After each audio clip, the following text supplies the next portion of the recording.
مسابقة روايات مصرية للجيب بتطلق في نسختها العصرية أو الحديثة انطلاقا من فكرة ورسالة المؤسسة العربية الحديثة. سنة 1984 الناشر المثقف الرائد حمدي مصطفى أطلق مسابقة وقتها لاكتشاف المواهب الجديدة في الكتابة، وتقدم لها عدد كبير من المواهب المجهولة اللي ما كانش حد يعرف عنها أي حاجة. من ضمن اللي تقدمه كان الدكتور نبيل فاروق، طبيب في محافظة طنطا، كان بيكتب وخلاص يعني ما عندوش طريق للنشر. فوجئ بالأستاذ حمدي مصطفى بيكلمه بيقول له تعالى قابلني في القاهرة، وسافر الدكتور نبيل وقابل الأستاذ حمدي مصطفى، وبدأت علاقة امتدت على مدى أكثر من 30 سنة حتى وفاة الراحل الدكتور نبيل فاروق. قبله بعدة سنوات توفى الأستاذ حمدي مصطفى، ولكن هذه المسابقة انتجت أيضا كتاب ونجوم آخرين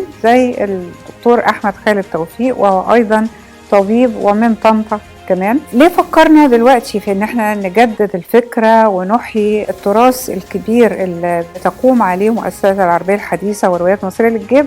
لان كان لازم ندور على دماء جديدة ونجدد الفكرة بآليات وبأسلوب عصري. الأستاذ مصطفى حمدي فكر في ده، وأنا توليت تأسيس هذه المسابقة في 4 فروع، هي فرع الرواية، القصة القصيرة، أدب الطفل، والسيناريو والحوار. اتقدم للمسابقة عدد كبير جدا من المتسابقين من مصر وخارج مصر. لجان التحكيم كانت قامات كبيرة جدا اخترناها بعناية لل4 فروع، لكل لجنة 3 محكمين علشان يكون في حياد ومصداقية في الاختيار. واحنا لم نتدخل اطلاقا كالمؤسسة العربية الحديثة، لم نتدخل في هذه الاختيارات ولا في قرارات لجان التحكيم. قريب ان شاء الله هتعلن النتائج النهائية اللي توصل اليها الحكام، وقريب هيتولد جيل جديد من كتاب ونجوم روايات مصرية للجيب. ان شاء الله هتتولى المؤسسة نشر اعمالهم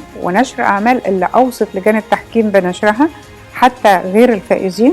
يعني الفائزين طبعا هيتنشر اعمالهم، وفي بعض الأعمال التي لم تفز بالجوائز المادية ولكن سيتم نشر أعمالهم. مش بس كده، ولكن هنساعد أيضا في تحويل هذه الأعمال الجديدة إلى الوسائط الأخرى، دراما، أفلام، محتوى مرئي. هيكون هناك أكتر من استغلال لهذه المادة وهذا المحتوى، وهيكون هناك حملة كبيرة لتسليط الضوء على المبدعين الجدد من روايات مصرية للجيب. أنا سعيدة جدا إن أنا توليت هذه المسابقة من أولها، وكنت يعني ليا الشرف إن أنا أكون المؤسسة ليها في نسختها الحديثة العصرية، بتأييد ودعم كامل من الأستاذ مصطفى حمدي اللي بيحمل الراية خلفا لوالده الناشر الكبير الأستاذ حمدي مصطفى.